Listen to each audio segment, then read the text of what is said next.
The bell above the door chimed softly as Michael entered the shop.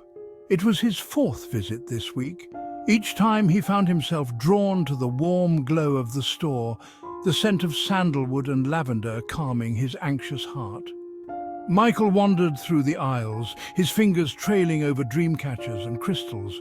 He felt a connection, a pull towards something he couldn't quite name.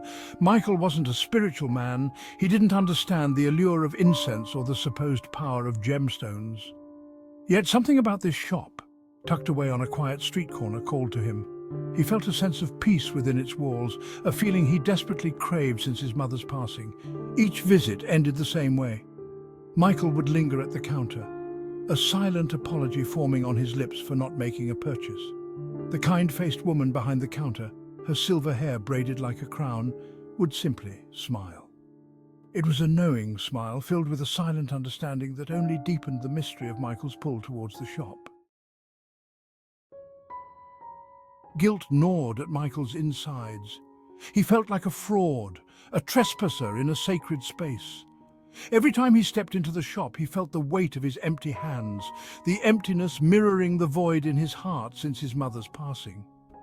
He wanted to buy something, anything, to justify his presence, to appease the silent judgment he imagined in the shopkeeper's eyes, but nothing felt right.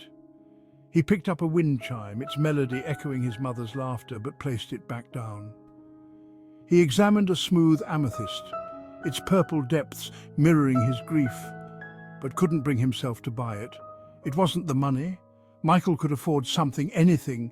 It was the feeling, the gnawing sense that he was searching for something specific, something he couldn't identify, something that went beyond the material possessions lining the shelves.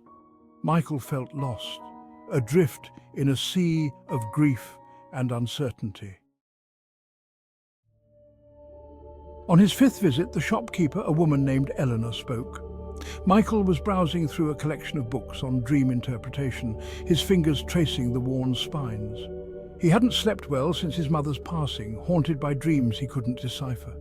"She's here, you know," Eleanor said softly, her voice a gentle melody breaking through Michael's thoughts.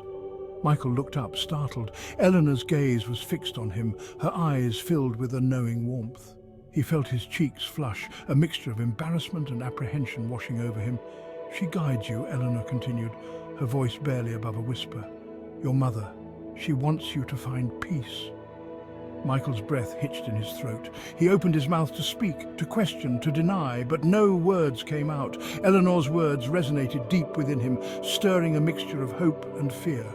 Could his mother truly be reaching out to him from beyond the veil?